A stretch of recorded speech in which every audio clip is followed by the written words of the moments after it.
Welcome to Your Mental Breakdown, the podcast where you get to follow along with a client in real therapy sessions. And you'll hear two licensed psychotherapists That's us. breaking it down afterwards, so you get a look behind the curtain.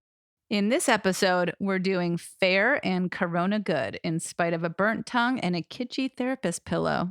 In the session, Drew feels good having put in his 2-week notice. He can feel himself slowing down and letting go of a lot of stuff. And he hasn't had a night terror in weeks. And in the breakdown, we talk about individuating from parents by becoming your own person, how we can respond instead of react as we become more aware of triggers. Which frees us up to let the emotions be there without having to fix it right away. And speaking of right away, keep your eye out for an Insight Out coming out on Monday. It's exciting. Always. Yay. So stick around.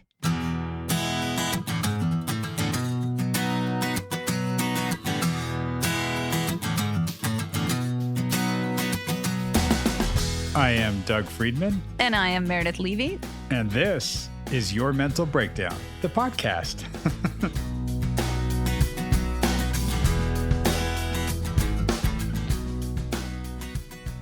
Hi. Hi. Hey. How are you, Dougie? You know, it's funny. I'll tell you how I am in just a second after I do this tangent. Do tell. I noticed, especially with clients, when they say, "How are you?" and I say anything other than good, they always ask a follow-up, or they'll ask next week, the following week. Like, I think I was saying for the past week or so, like, I'm getting back up to fair. And, they'll go, "Oh, so you've been below fair?" Yeah. If I say I'm doing fair, they'll go, "Oh, just fair?" Yeah. Yeah, I get that. Lately, I've been saying when people are like, "How are you?" I'm like, like corona good. Because Right. I don't know. I'm in lockdown. I have to wear a fucking mask when I leave the house. So that being said, I'm fantastic. I'm corona good. I'd rather be Cuervo good. That was amazing. Well, a long way to go to say I'm doing a little bit better than fair. How are you doing? Okay. I'll tell you how I'm doing. Oh, geez. Other than corona good, I burned my tongue last night on fucking chicken soup. And it was a bad one, let me tell you. And it still hurts. And even though I can't taste food as well, I'm still eating. Well, good for you. It's important to keep eating.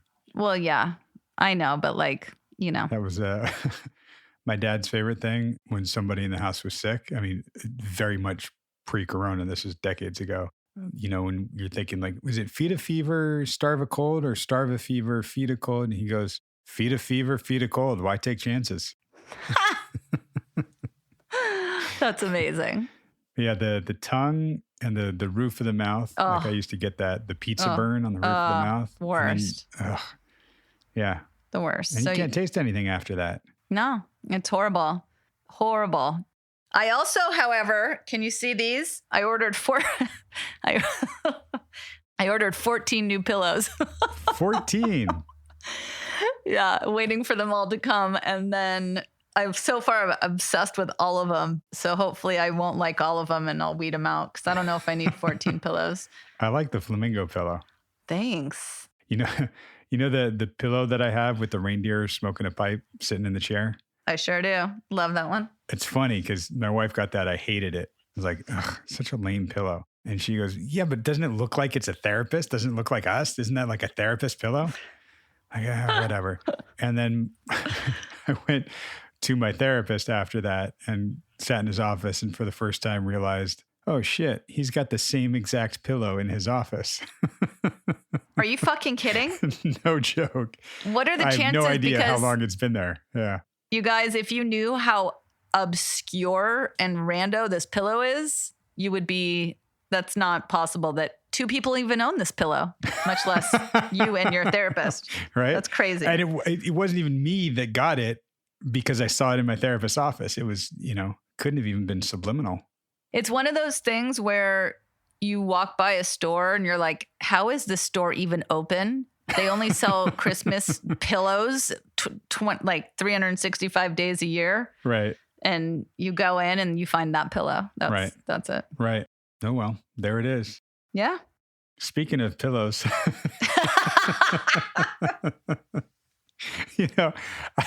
I was before we transitioned to the session, it just made me think of he recently went to Vegas, right? With girlfriend. Right.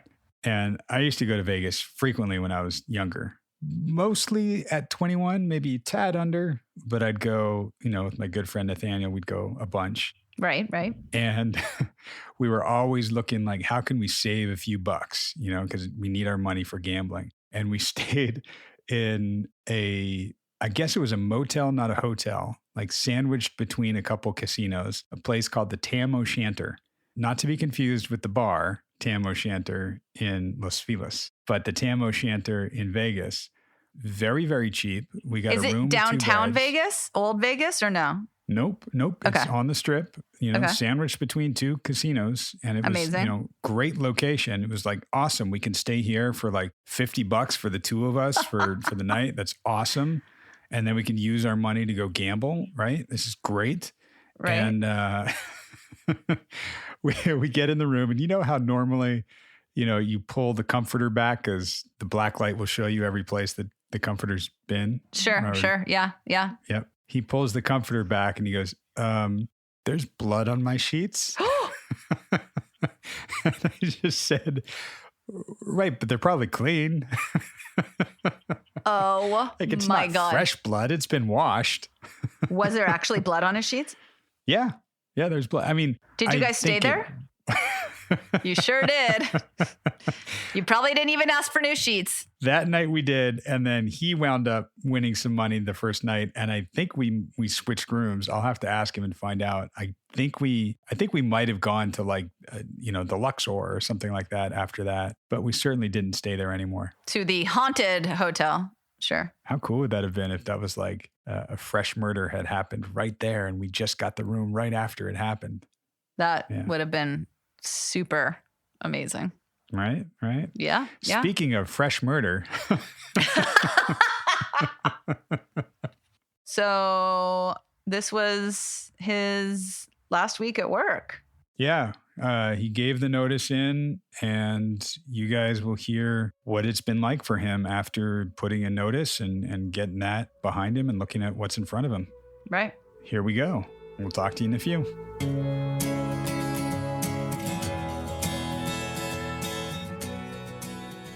So I still haven't recovered from Vegas last week, I don't think.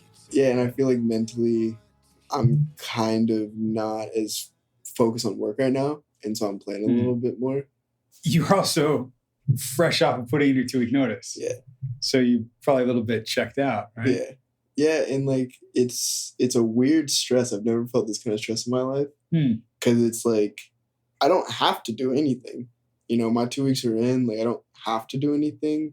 But I have so much that I want to do in the next week. It also has that scary factor of I've never done that before. Like I feel good, I really do, and I feel like I've been really healthy over the last couple of weeks, which is kind of throwing me off because I've never felt like this before, and so it's all brand new. How are you feeling? I think I finally slowed down and started appreciating things. Again, it's new. I think it's very refreshing. Now, slowing down. Mm-hmm. I love this for you because it really is, even though you do know where you're going, you don't know exactly. So many things are up in the air, and that historically has been very unsettling for you. Right. But now there's something, and I love the way you said it. You said it a couple of times. You said, this is new. Yeah. It's not that it's bad. It's not that it's uncomfortable or not safe. It's just new and different. Yeah. Yeah, it's different. Just kind of along for the ride and kind of see where it goes. And that's new for me too. The thing I've been thinking about lately is what am I like the next 6 months look like for me? Instead of like a 5-year, 10-year plan, like where am I going to be at in 6 months? My mom texted me the other day and she was like, I need some like time just with you. Like I haven't seen you in a while and like I'm struggling and like that kind of thing. And that put a weird stress on me. Yeah. I didn't feel like I had to run to her and drop everything and be like, yeah, fly down right now. But I did as well. It's kind of like an in-between situation. How are you making sense of that? I don't know if I have yet, but over the course of the last like 3, 4, 5 months, I haven't talked to my parents the way I did when I first moved down here, like the everyday calling, texting, that kind of thing, which again is new for me. You know, I kind of feel like now sitting here today, I don't feel like I'm fully on my own, but I feel a lot more grown up than I ever have, which is fun. It's fun. It's not like good or bad. It's just kind of like exciting. It is, right? Yeah. It's just something that is. It just is. More grown up. This is, right? Yeah, it just is. But in the course of the next like 3 weeks specifically, there's a lot that has to happen. And a lot I wanted to say lucky. I have to be extremely blessed in the next 3 weeks in order for everything to kind of come into fruition in the way I want it to, which that's where I find fear. Absolutely. Because that's the first time in what we were talking about today of like, this is what's going on. Don't know. It's the unknown. It's new. It's different. It's okay. That was the first time where you said something in a way that was you trying to have control over it. The way I needed to go, the way I wanted to go, the way, right? Yeah. And I think that's where I find fear and failure. You know, if it doesn't happen the way I've been saying it, that's when it's going to be a letdown. Not necessarily, I don't think I'm letting myself down because I know I'm going to be okay no matter what. Like, I'm fine. I'm cool. But what's the letting down? I think it has to do with providing, you know, and the pride that I have with my parents. And like, I think this is like my first step into becoming who I want to be. But I'm still figuring out who I want to be. And so I feel like I have open conversations, kind of like I do in here, where it's like I kind of throw some stuff out and see what happens. Yeah. And going back to the me not telling people what I'm doing, I feel a lot safer in that space than I do in fully sharing things with people. Because of that failure piece. If I don't achieve it, then I failed. Yeah. And there's something about the great entrepreneurial spirit or the inventors or all that. It's not that they're not afraid to fail. That they understand that failure is part of the process. Right. And you can fail at one thing one time. It doesn't mean I am a failure. Yeah. Because it's not necessarily a direct route, a direct line. You know, life certainly isn't that way. Right. And I think in this space of giving yourself something new and trying something different, we have an opportunity to even look at that idea of failure, of where I think I need to be as a straight line. And your old MO, if I'm not taking that straight line, I'm doing something wrong or I'm failing. Just like you were telling me the last girlfriend, it was like, well, if you're not going to church, you're doing something wrong, you know? Right. And it felt shitty. Yeah. You know, it just feels shitty. And I think this is another really, really, really new thing of doing what I want to do in a healthy way. You know, not acting on every impulse, but being a little bit more cautious to the fact that I think if I'm happy, the people around me are going to be happy because they're going to feed off of that. Sure. You know, versus the vice versa of me having to make them happy for me to be happy. Yes. Oh, I love that one. You know, so that's kind of been like my mindset over the last couple of weeks. And I think it's been helping a lot. Because I mean, I even had night terrors probably 2-3 weeks.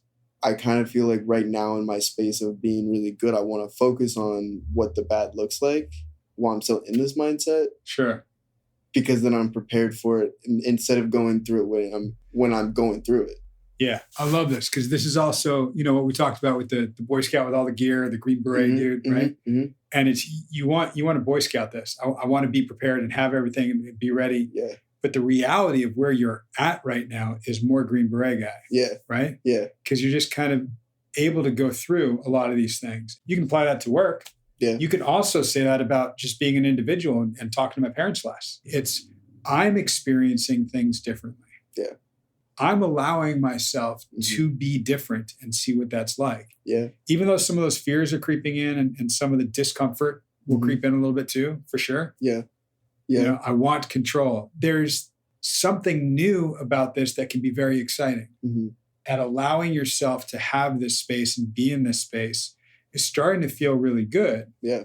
And the fact that, you know, it's funny, you mentioned sleep at the top of the session. I haven't asked you that in a while, so I was going to, and you just brought it up. Like, yeah, for a few weeks, haven't had night terrors. Right?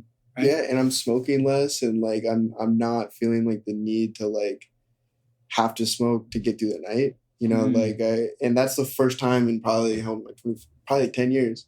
Wow. Where I was like, nah, like, I don't need to do it. It's my choice if I want to do it. Yeah. But it's not there because I have to, which has been super liberating because I feel like I'm in a better mental state because of it. I think I'm letting go of a lot of stuff. And I think once we talked about making room for disappointment, that really clicked. And I was like, oh, okay, that's okay. And kind of since then, I feel like I've let go of a lot of stuff. Me and girlfriend were at a dinner the other night. And I mean, being me, I made a stupid comment, just being a guy, you know what I mean? And that led from like a really, really good date night to like both of us, like she left and like she was crying at the end of it because like it had to do with her friend that passed away. And like I didn't say it directed at that, but she took it that way. Right. And so it left me in a state of like, I can't make this better because I didn't mean it like that, you know? And like, there's nothing I can fix about this. Yes, it brought up feelings like that. But then she was like, I was like, how are you? Like, what's going on? Talk to me. And she was like, nobody's ever asked me how I've been since this happened. And I like, it just like clicked for me right there. And I was like, fuck, okay, I get it. And so we kind of like, we just went home and like went to bed. The reason I bring that up is because it was a trigger through that night. And I was like, okay, I can't fix this right now. I don't know how to fix this. Let's just kind of go through this together. That was the first time when I was triggered and I knew I was triggered that I was okay with it. Yeah. And just kind of let it be. Yeah. And we both came out of it better on the other side. Wow. Such a difference.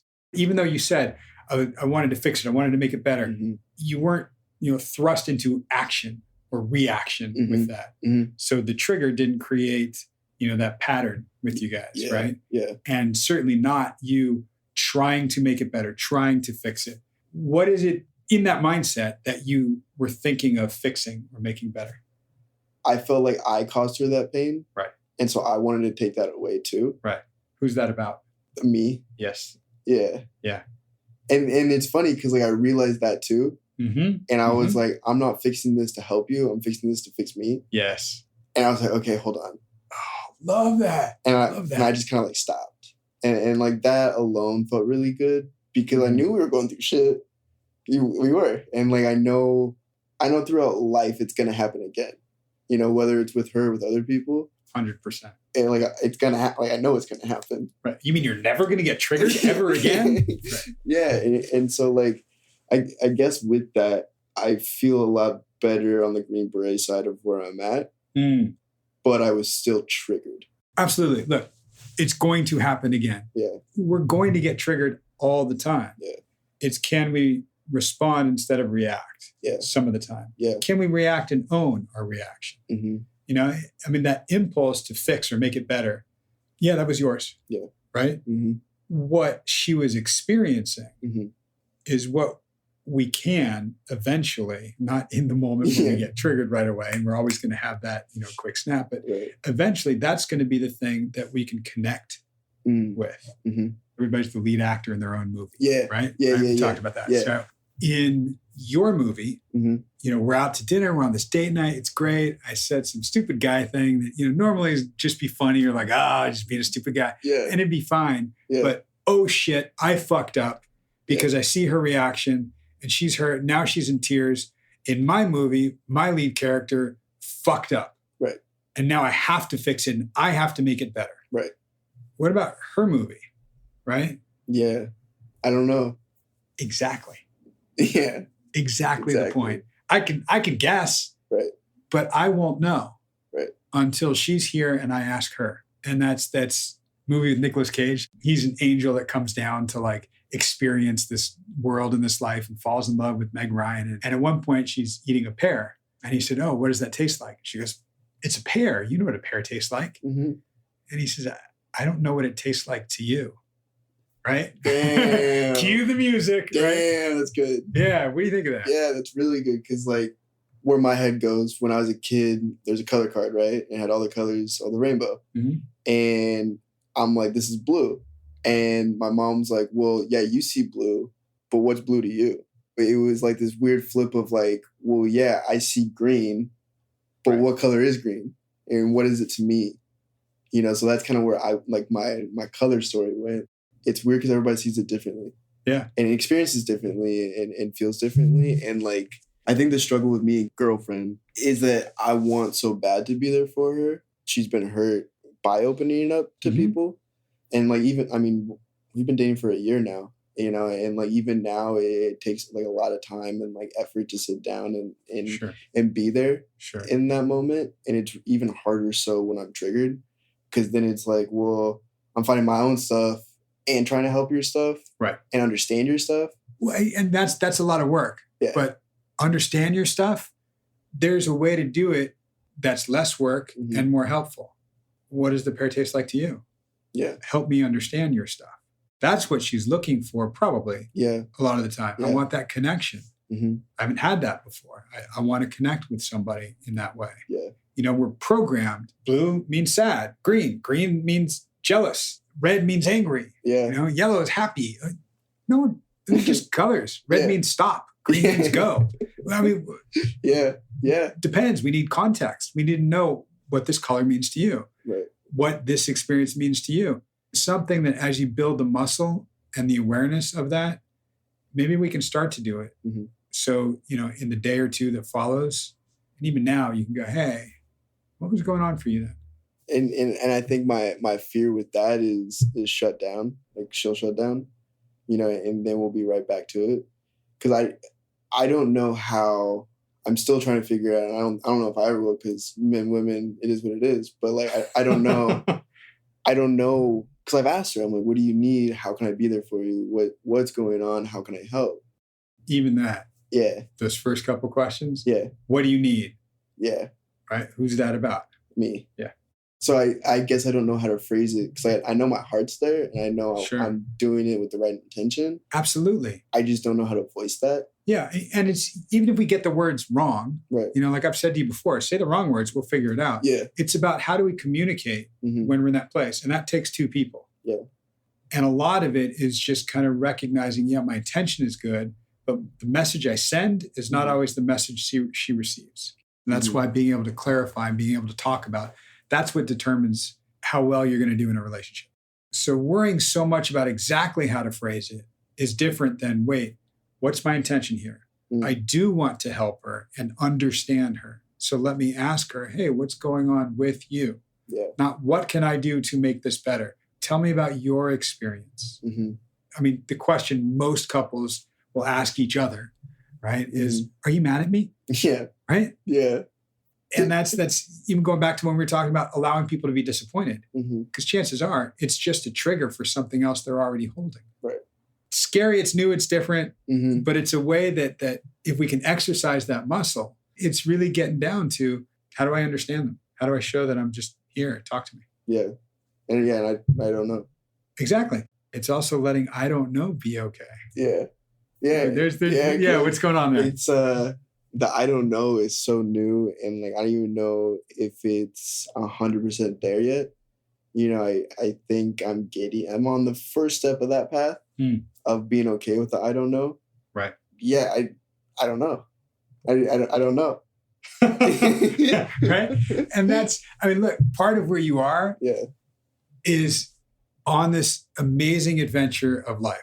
And I hear a lot of where you're at, what you're describing today is, yeah, this is new territory. I'm not talking to my parents all the time.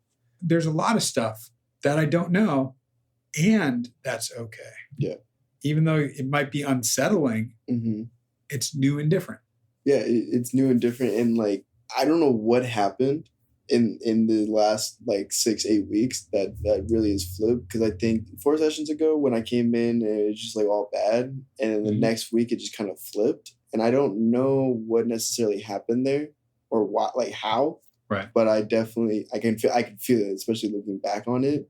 I don't know what's bad. I'm so focused on the good that I'm worried about not dealing with the bad, because I'm so focused on everything that's going right now. And I think that plays into the I don't know conversation.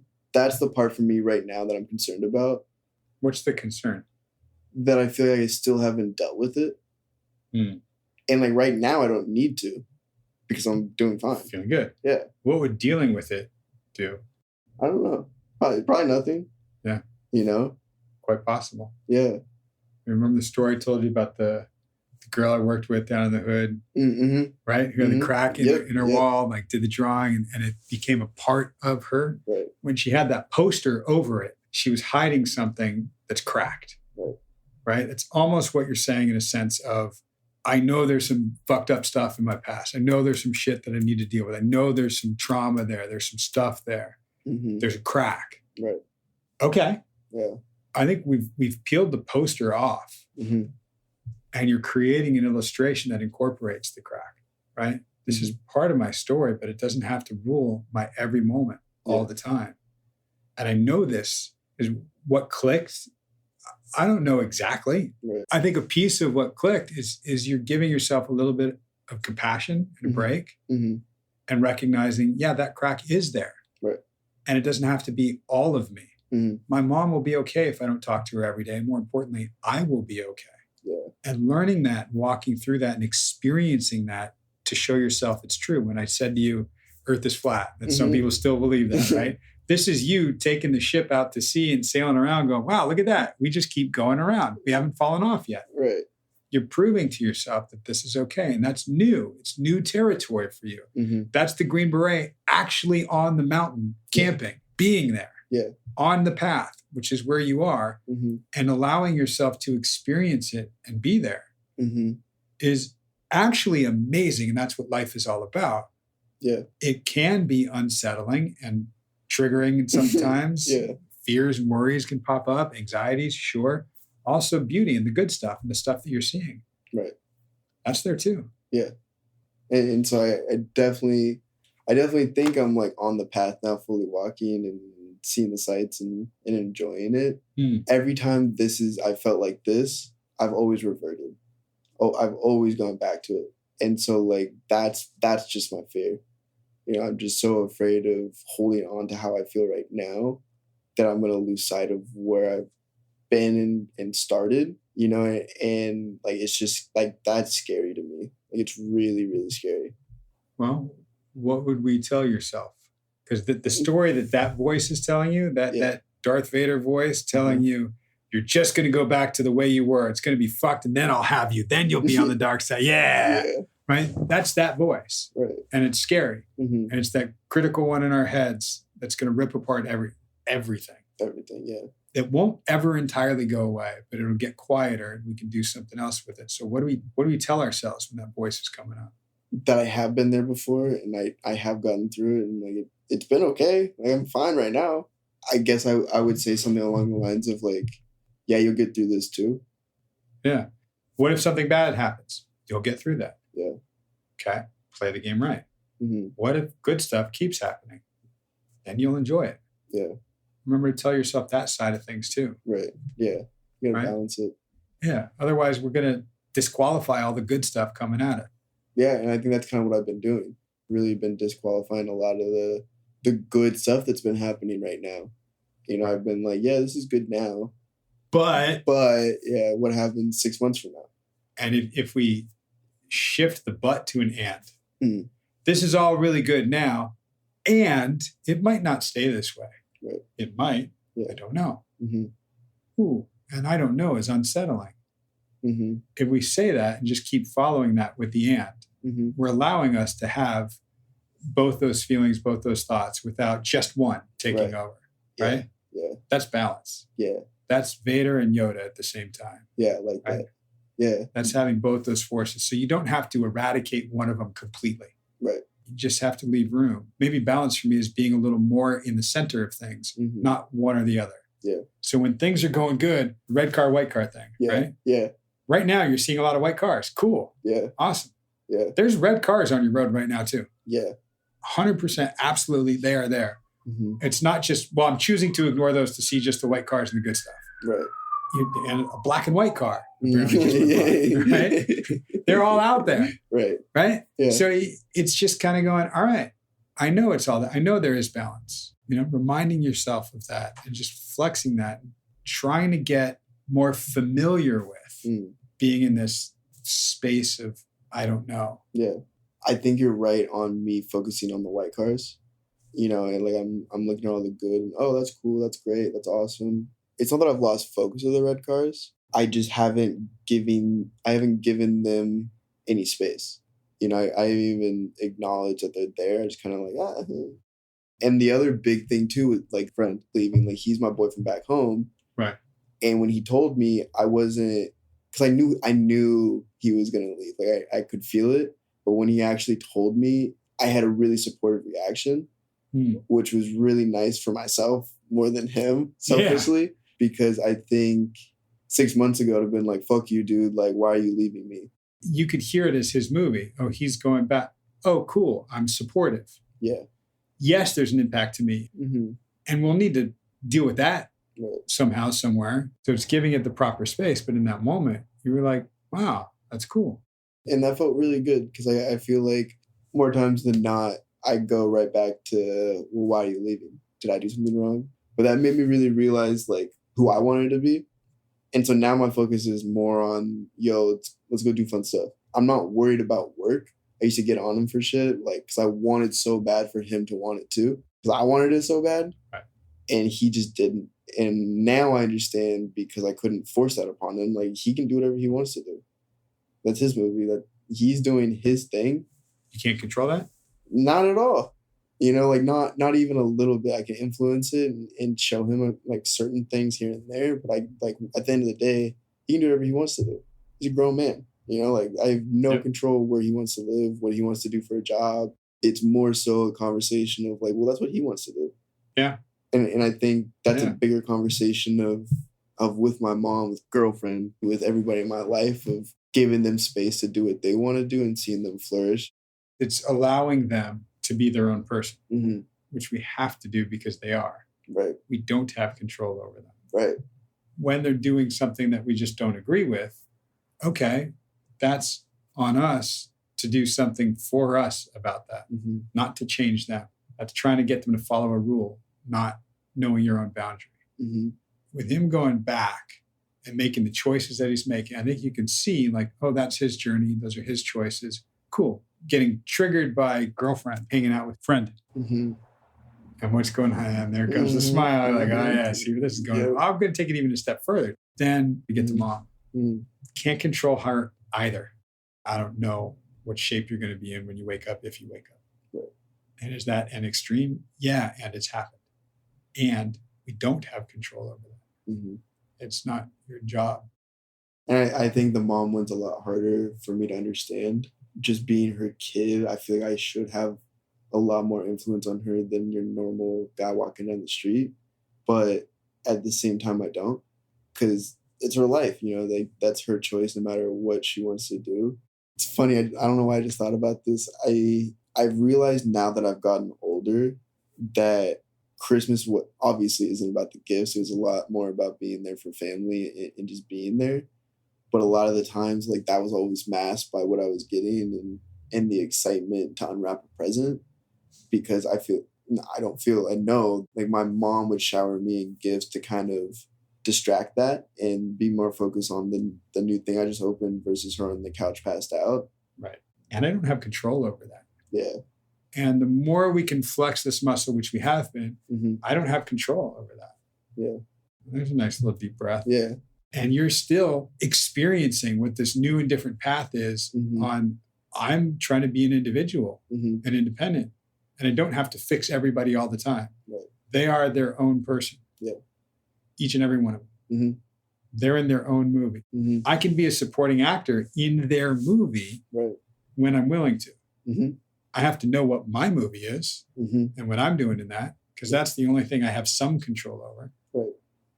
I think I saw in you when you had that moment of, oh, shit, that's the time when everything goes to shit. That's the time that it means this. So this is going to happen. This. Mm-hmm. We don't know that. Yeah, because it hasn't happened yet. No. Yeah. Not at all. And worrying about something that hasn't happened, well, that's what worry is. Right. The thing itself is often not nearly as bad as all the worry leading up to it. Right. And that's that remembering that I'm okay. I'm mm-hmm. going to be okay. I've survived everything I've been through. Right. We're doing good. Yeah. I mean, dude, you're doing great. Yeah, we're doing all right. Even you saying like, yeah, I don't know, like the last few weeks, I've been sleeping better, no night terrors, and something clicked the last 6-8 weeks, and just recognize this is part of the process and the progress that you're making. Yeah. Yeah. Give yourself a fucking pat on the back. I mean, dude, you're doing it. Yeah. No, and it feels good.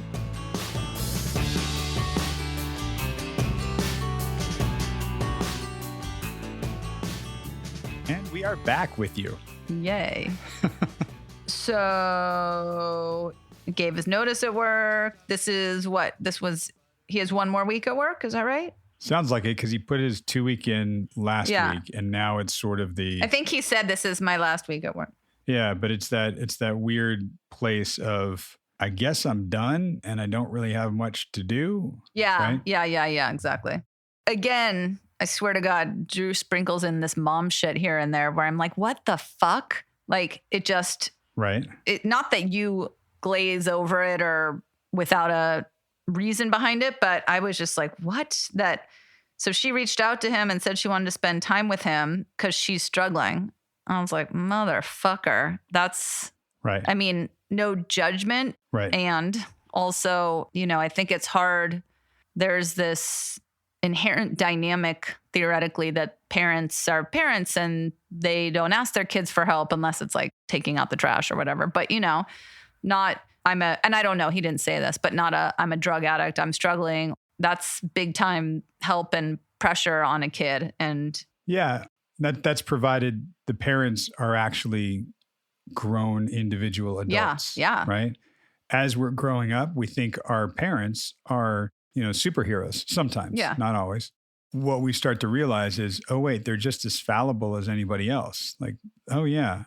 Like we said early on, not all therapists have their shit together. Not all parents have their shit together either, by a long shot. And also, though, like I have a client who's growing up, and until now, her mom has talked to her about her dad and all her problems with her dad and like marital stuff. And I'm like, nah, dude, like you don't do that. Don't go Right. into therapist. So in that respect, and again, I get it. Everything's different, everything's relative. But I think what was the best part about this was Drew was saying that he didn't think that he had to drop everything and run to her. And also in a way he did. And I was like, Drew, that's a dialectic. Two conflicting truths. Right. Both can be true. Yep. Yeah, we hit quite a bit of that in this episode, the dialectic of those two opposing things being true. And for this particular thing, you're right. I didn't jump on it. I didn't want to go in there and get that. What I did notice, and I think I said it in terms of like being grown up and being your own individual and being more independent, is that's the process of individuation, becoming an individual and growing so you outgrow the need for your parents. You might still want them, right? But outgrowing that need because you're growing, your own parent inside.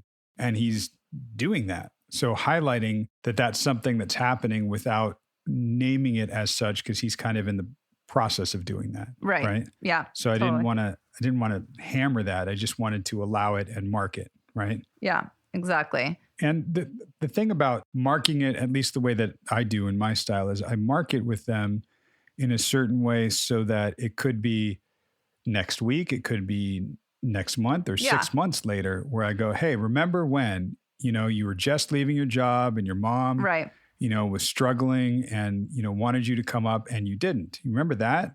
Then we'll be able to recognize what was going on and what it was. Or it comes up organically again, which... i.e. the night terrors that he brought up. Right. He hasn't had night terrors in 2 to 3 weeks. He just like threw that out there. I'm like, what? Right. Fucking awesome. And he also said that he's smoking less weed to get through the night for the first time in like 10 years. I was like, holy shit, dude. Those are huge things.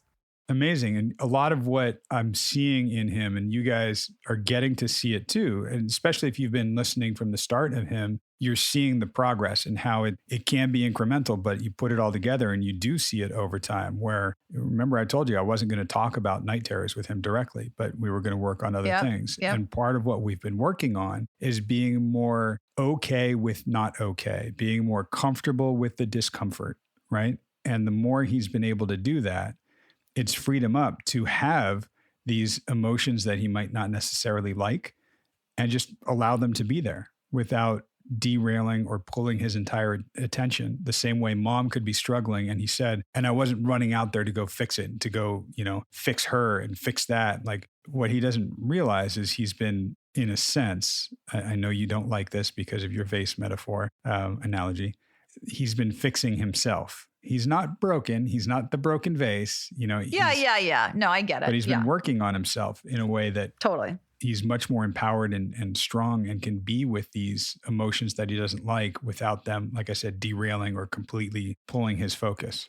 Yeah. And I think for a lot of people to recognize or to see how this can work is that one of his biggest issues were the night terrors, and you haven't talked about them at all. And now they're gone. I mean, at least for now, maybe they'll come back, but it is possible for him to get through not only a night, but 2-3 weeks without night terrors because of addressing other things that alleviate that stress or anxiety or intensity that was causing those in the first place. So that we can address things in therapy without addressing them. Right. Totally. And I think we're starting to see that in some of the relationships that he has and how he's able to interact with parents, girlfriend, friends. Even when he put in his notice a week or two ago, and one of the managers was crying and said, "I can't do this without you." Yeah. And if you remember when he said that to me, he kind of laughed when he said, "Sorry." Right. And I heard that, and I heard the laughter sometimes is a little bit of we're uncomfortable or we're just unsure or it's new and it's different. Right. And that to me was such a great moment because it was him not stopping everything and hearing somebody's not going to be okay without him. So he has to fix. Right. And that absolutely relates to mom, but we can deal with that without talking about mom and just showing that he's strengthening himself. Yeah. And he said that one of the new things he's doing is that he's now doing things that he wants to do in a healthy way, and that he's not acting on every impulse, but he's realizing that if he's happy, that other people will like feel that energy and feed off of that rather than him having to be happy to make them happy. Yep. And I was writing that down, and then you were like, whoa, yeah. And I was like, mm-hmm. It's funny because I could almost hear like using that as a quote. If I'm happy, then they'll be happy. And you going, no, if you take that out of context, no, fuck that. Right. Yep. So I love that you heard it in context and you heard it that way, because it really is about, right, if I'm actually trying to be happy myself, then the people around me will see that and reflect that. But if I'm trying to make them happy, exactly, or if I'm trying to appear happy for them, it doesn't have the same impact. It doesn't work the same way, right? Yeah, and it's sort of like that old cliche where, well, you can't be happy in a relationship until you're happy with yourself. I mean, to a large extent, it's true, and it's not 100% accurate. But yes, I think that there's a lot of validity to that. Right. And then, go ahead. No. I think you're going to hit when they were out to dinner. Yes. Uh-huh. You can't just throw that out there, Drew, without telling us what you said. He's like, stupid guy stuff. And in my mind, I'm like, oh my God. So like anything a guy says, because you guys are just dumb. Just kidding. And then, of course, like you leave the cliffhanger of like, it was about her friend that died. I was like, what? You can't know. And so did he tell you what he said? No, he did not tell me. And I honestly, truly don't care because it's not relevant to what the process was. I know you want to know what it was and sure, like if I don't know that it's irrelevant. If I entertain it in my head, it was probably something like, we're going out on a date night and like, just don't let any ex-boyfriends FaceTime you. Like, who knows? Yeah. Sure. Like, yes. let's go out to dinner and put our phones on Do Not Disturb. Don't want to FaceTime. Who knows? It's irrelevant. 100%. Yes. What was most relevant, and I think you'll pick it up in a second, so I'll shut up and let you keep going. What was most relevant is that he was triggered and that he accepted that he couldn't fix it and that he just let it be okay. Is that what you were thinking? Yes, ma'am. Then you called him out. Well, I don't know, called him out, but you said... Marked it. I marked it. Marked that he's fixing it to fix himself, not to help the other person, not to help her. Right. When it was about that, which is exactly, what we were talking about with mom. Right. She's struggling and I didn't drop everything to go out there. And he just said something that triggered girlfriend and he didn't drop everything to fix it because fixing it would be, she's uncomfortable, I'm uncomfortable, let me make this better. And it's allowing the discomfort, allowing the disappointment, allowing, whatever the emotion is. And he's getting so much more comfortable and aware doing that. Yeah, he even brought that up, right? It's helpful that he's continuing to make room for disappointment. And so it turned out to be okay that he couldn't fix things. He's like, I know I can't fix it. Okay, let's move forward. Right. And said that was helpful for her too, for both of them. Yeah. And then it was being able to revisit it and talk about it in a way that was really like, that can bring them together. And now she can feel not attacked or not put on the spot. And she can actually just describe what was going on, as opposed to in the moment when we're triggered. When we're triggered or when we trigger somebody, I think there's a tendency to get very reactive, right? And there's an energy. Yeah, you mentioned that, right? The respond instead of react. I love that. Exactly. Is that energy that we pick up in those triggered moments are very activated. We are activated. I don't know the neuroscience of this, but there's something in our whichever part of the brain. I will say you use the pear analogy again. You've told that before. Right. I'm repetitive, right? I love how Drew pretended like you haven't said it to him. Right. I was like, Drew, he used that example. Totally. Because I'm repetitive, right? If you notice, part of the repetition is sinking in because he throws out Green Beret all the time. Oh my God, totally. Right? I heard that later. I was like, yes. Yeah, he's like, and of course, he's now also the analogy thing. He was talking about the colors, the color card with the rainbow, and how mom was like, you see blue differently. I was like, yeah. Look at you go, Drew. Yep. And it really is, I think, opening his brain in a different way. It's still the same lesson. It's saying the same thing. You guys also talked about, or he said something about the first step of the path of being okay with, I don't know. And it's so funny because I think I've mentioned before that I have some clients where I don't know is not allowed in the room. Right. Can't be part of their vocabulary. And also at the same time, when you said that, like my ears perked up, but then I was like, oh yeah, being okay with not knowing. Right. Well, there's a difference. I think for you, as I understand it, when you're talking to your clients and they say, I don't know, it's like, well, what were you feeling in that instance? I don't know. Like, exactly. I don't know is not okay there, and it's, if you know your fast times at Ridgemont High, when Mr. Hand, the teacher, says to Spicoli, like, he asks him a question, he goes, oh, I don't know. He goes, I don't know. Let's write that on the board. And he writes it on the board. Exactly. Right? Yep. I write it on the board sometimes too. Right. But not for Spicoli actually it is the same reason as Spicoli. Like that's not appropriate to say, I don't know in that instance. But for Drew, what he's describing when he says, I don't know so many times is the unknowing, is the not knowing, is the uncertainty, is that feeling of don't know. Right. Yeah. Being okay with it. Right. So that's being okay with that. That one's okay. One of the things I don't know, maybe a little confused about. So he said that he's, things are going really good and that he's worried that he isn't dealing with the bad. He's only focused on the good. And, you said like, well, what does that look like? And if you did, my question is like, I was just confused. Like, what is the bad? What is he not dealing with? That was confusing to me.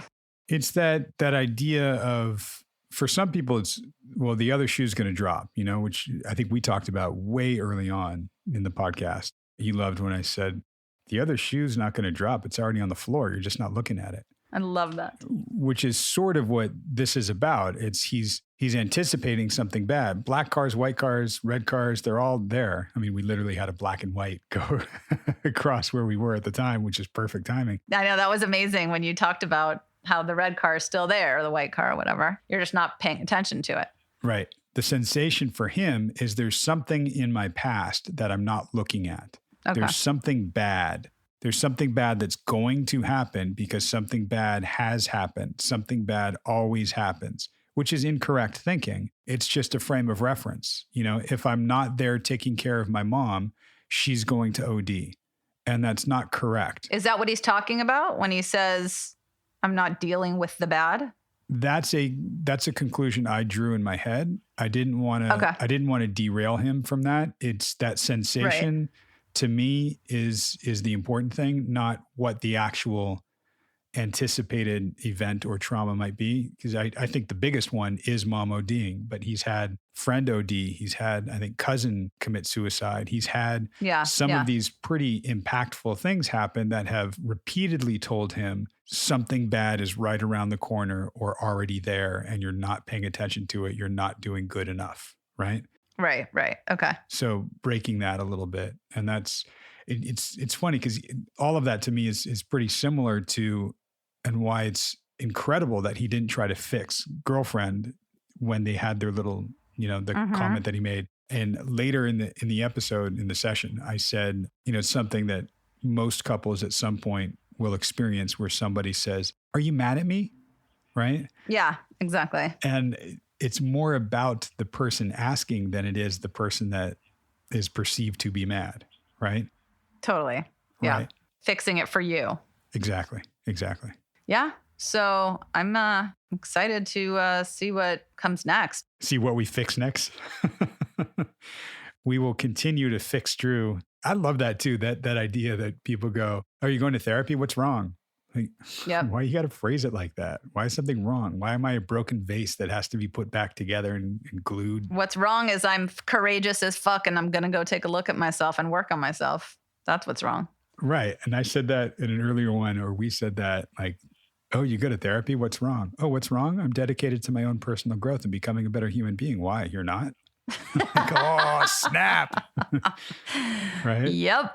Yeah. So on that front, we'll continue our journey of personal growth for Drew, for you guys, for everybody. For all of us. In the meantime, I think we're going to start doing, well, not the Facebook Live together. We'll do the Instagram Live together. Yeah. Because we can do that together apart. Yep. That'll be fun. That'll be really fun. Nice. So join us whenever that is. Join us on our social media, wherever we are.